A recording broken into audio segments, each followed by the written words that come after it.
Hey, welcome back to Roast Order Garage. Back in the garage. Yeah, have not had a lot of time to get out here, but I got to try to get something done. And yeah, there's the car. That's the best shot you're going to get out of it right now, because it's in the air and I got no room. So last video, I did transcooler, intercooler. Yeah. All right. I got my radiator. Let's see if I can get it installed. All right. So here is the radiator that I purchased. This is actually for a 1946 maybe, but at least 1948 to 52 Ford F1 pickup with the Chevy engine. Reason I use these and have in the past is because they fit. They're a good size and narrow enough that they work on a lot of these older cars. It is not a perfect fit for the car, but it'll work. But before I install it, I got to get the cooling fan mounted to this and figure out how all that's going to go. All right, so here's the radiator.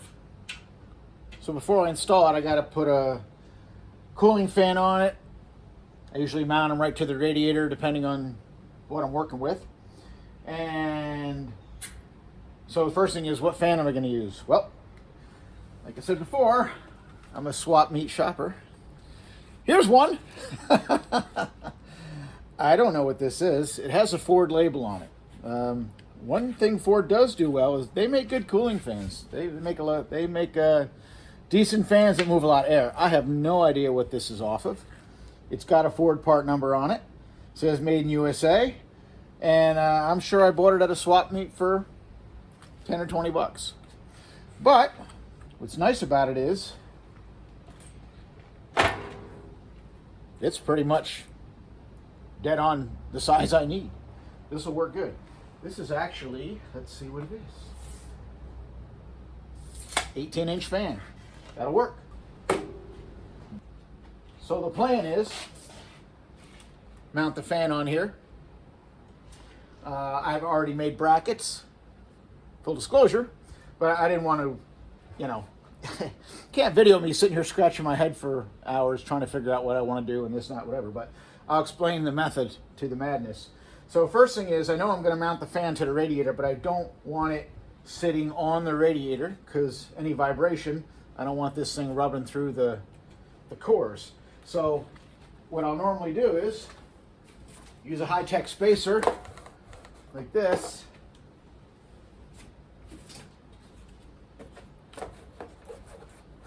And then set the fan on there. Figure out where it's going to be and then build the brackets. So with the cardboard space, as long as I build my brackets correctly, once this is mounted, it'll be spaced off of the radiator, maybe 1/8 of an inch, just enough to keep it so that if it did vibrate or move, it's not going to rub on these fins or the coils.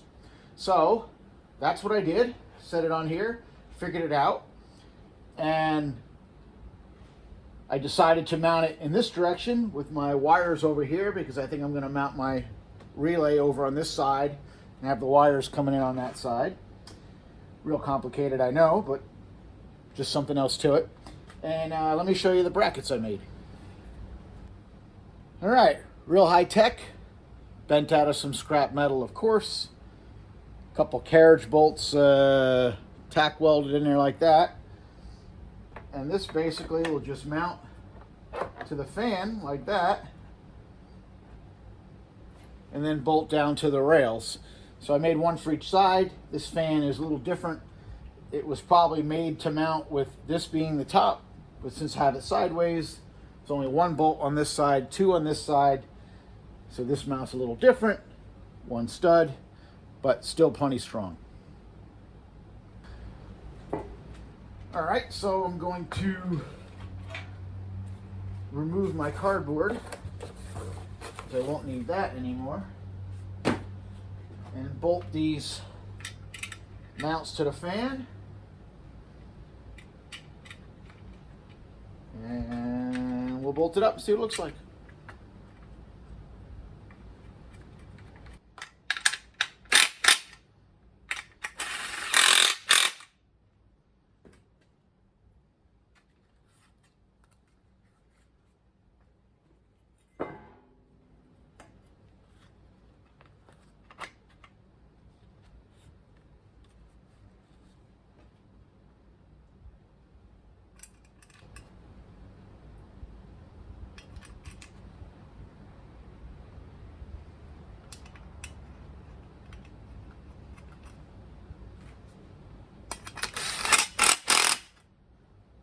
All right, see if it bolts up like it's supposed to.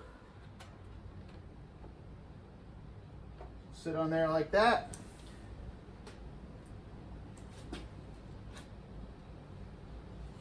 Looks good.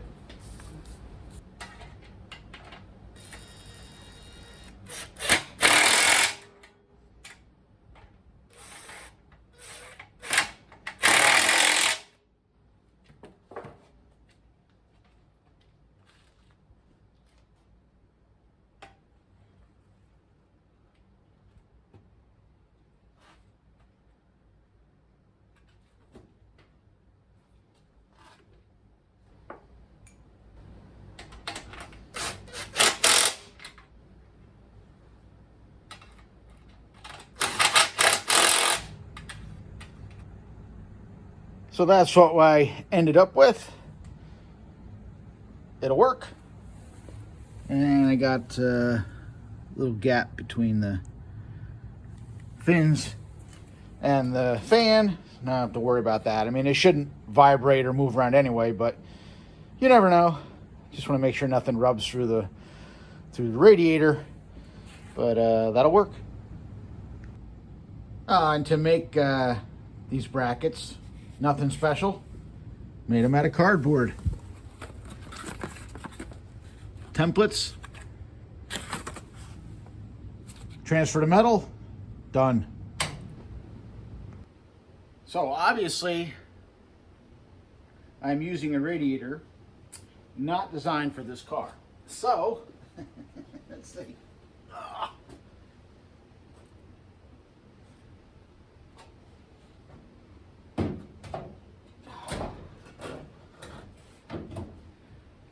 Now, I already set this in here before I did the fan work, so I had an idea what I was going to do. But the radiator is going to sit in front of this crossbar here, which is about 1.5 inches off of the original mounts. So, make things simple, I just made some U-shaped mounts that will bolt to the original radiator support and extend out to meet the radiator. And when I did that, when I measured up for those, I set a piece of 1/2 inch foam down on the sway bar so that when the brackets are mounted, everything's bolted, the radiator will come up about 1/2 inch off of the sway bar, so it's not going to hit anything. The original radiator, I believe, was more underneath this mount and smaller than this, but this will work.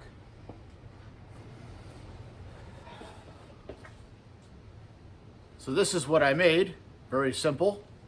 Just a U bracket with a couple bolts welded in it for studs. Paint is still wet on it, but I don't care. I don't have time. Got to take advantage of every minute I got. So this is just going to bolt right to the radiator support where the old radiator used to mount. And there are the extensions bolted in, nothing special. Just some metal I bent up and they'll work. Now I should be able to mount the radiator right to those and it should fit. All right, time to see if I get lucky and it just goes in, or I gotta loosen things up and wiggle some stuff around. Let's see.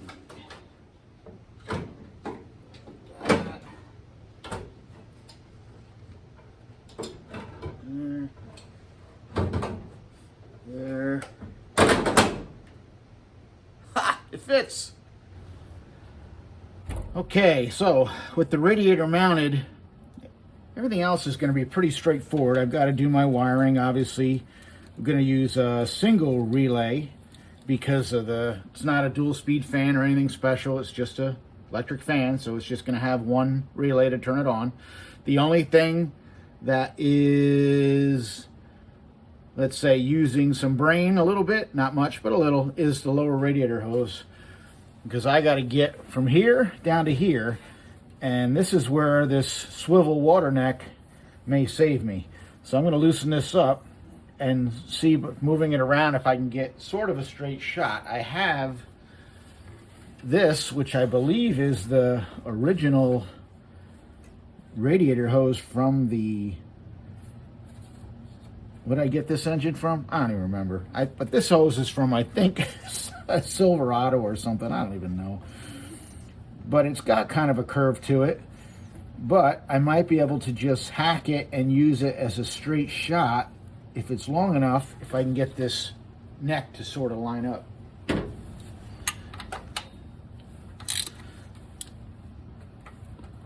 I'll loosen this guy up.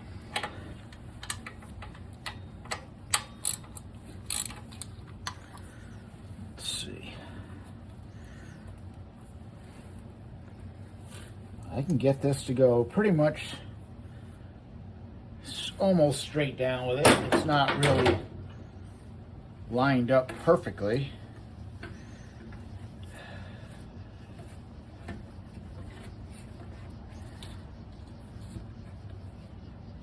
So I think we're going to end up more at a turn. I think this is going to have to be over like that. Maybe shorten this up a little bit and see what we can get. So I'm going to chop some of this lower hose off where it would go to the radiator and see if that helps or not. All right, I cut down the Escalade hose to work, and then I realized these radiators have a 1 3/4 inch fitting on the bottom, which is not 1.5 inch. And yeah, that wasn't going to fit. You could force it with a heat gun, but it wasn't something I wanted. So I headed down to the local parts store with that and lined it up, and I found this hose. And this actually had a section of it with a 1 3/4 on one end, and it worked perfect. So that'll work out good. I've done it with splices and such, but I'd rather have a one-piece hose. And it's new, so it won't explode in a week anyway. So that's goodness. So next thing will be to make the upper radiator hose. Ooh. All right, upper radiator hose. A few things we need here. Need a hose. I usually start off with the factory hose off the Silverado or wherever and cut it down. In this case, I might be able to do that. I'm not sure. I have to chop it, but the radiator is pretty close to the engine. So this is where comes being a hoarder helps. I found this in my stash of radiator hoses. Carcrest 21204. I have no idea what it's for. I have to look it up. But it looks like if I cut this one, I can make something work. The reason I don't care about cutting it is because the upper radiator hose, I always install one of these guys, which is just an inline coupler with a port, and then I put a 1/8 inch NPT elbow to 1/4 inch hose on that, and that's for the steam line. So the upper hose is always easier to do than the lower because it doesn't matter if you have to cut it and make it out of tube, because that's pretty much the way I always do it. So I'm going to set this something like that, cut it in half, put the radiator or the water pump side on, line them up, and see what it looks like. All right, here's what I came up with. Got a couple pieces of hose here that'll work.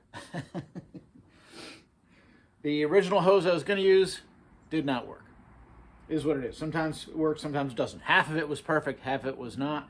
So this is actually 2 pieces of 2 different hoses. This will work. Luckily, I have a lot of Radiator hoses laying around. Last swap meet I was at, I think in the fall or spring, New Jersey, some guy had 3 big tubs full of Radiator hoses. And I think I bought all the hoses for like, I don't know, 40 bucks, like almost nothing.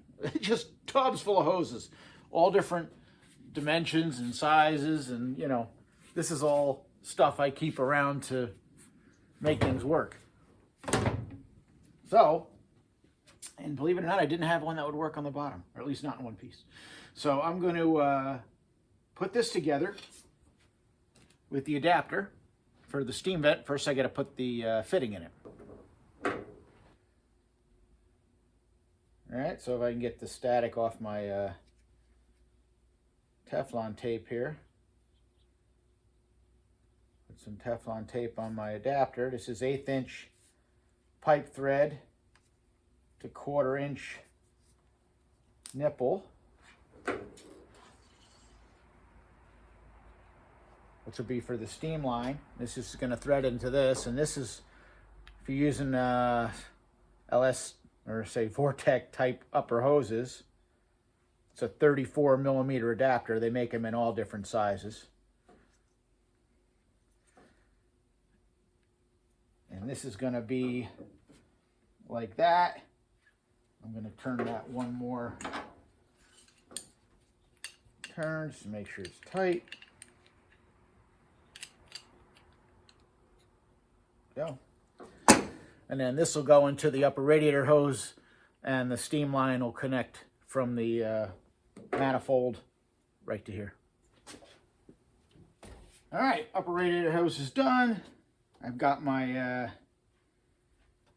little, what do you want to say, nipple for the steam vent faced off this way.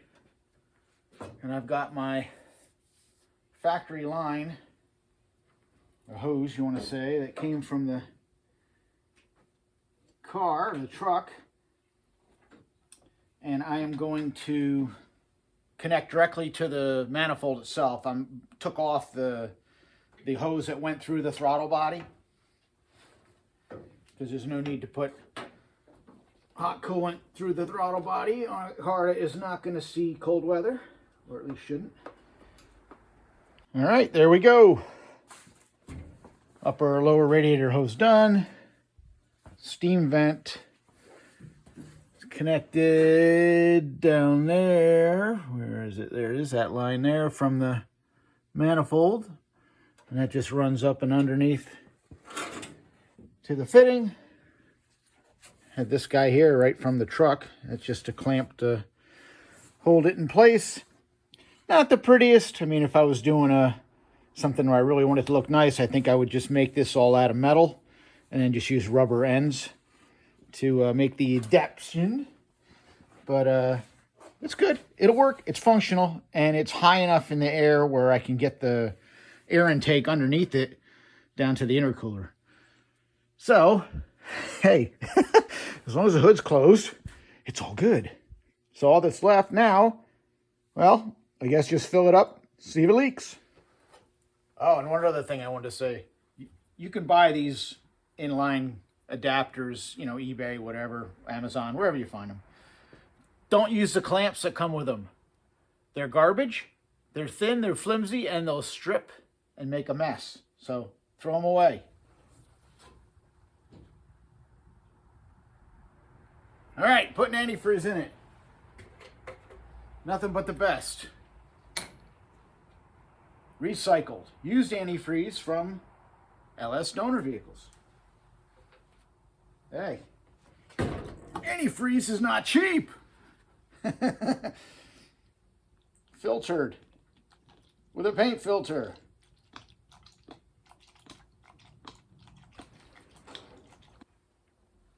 All right, I got about, I don't know, maybe 4 gallons I put in the system. Nothing obvious as far as leaks go. As long as it cranks over, then I know I put the head gaskets in correctly, and I didn't fill the cylinders full of antifreeze. I guess nothing left to do but fire it up, see if we can get a little heat in it, maybe get the thermostat to open up. I don't know how much gas I have in my external tank because we're still running on the remote fuel system. And I'm filled up pretty high in this. I don't know if I'm completely into the upper radiator hose, but at least I can get the thermostat to open up. I can top it off. Well, let's see what happens. Hook up the fuel pump. Hit key.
Like, I don't know, 5 minutes, and still not hot enough to get the thermostat open. I've got some heat in my heater lines. Upper hose is starting to warm up. My temperature gauge in the car is still reading nothing, which is kind of strange. I may have to hook the scanner up to see what the PCM thinks the temperature is. I can't believe that it hasn't even warmed up to, you know, past whatever. I think it's 120 degrees or something like that. The lowest value. I'm going to take a look. Maybe it's lower than that. But I'm going to shut it off here for a little bit. See if any more air bubbles up. I did have some overflow as it was running, which makes a mess and makes it harder to tell if you have leaks. But I'm more concerned with the head gaskets and all that kind of stuff not leaking than the radiator, and I don't think that's going to have a problem. So I'm going to let it cool down a little bit. I'll run it some more, try to get the thermostat to open, and see what happens. I think I'm going to kill this video here because it is New Year's Day. Happy New Year's. And we're going out to dinner. So I don't think I'm going to work on this anymore today. But at least the radiator is in. Everything's plumbed. This is just temporary for air to get out of here. I got to still put an overflow tank on it. But I think next videos, as long as this works out okay and I don't have any problems here, next video will be wiring up the electric fan. And I don't know what after that. Pretty soon, we're going to be done with like building the car. And then it's time to pretend it was a built car and say, okay, time to put a turbo on. And then go through all the turbo stuff. Right now, it's just kind of building the car. So I think that'll be it for now. I'll let this cool down. We'll try it again later, maybe a couple days. I don't know. We'll see. But yeah, we got something done. Thanks for watching. See you soon.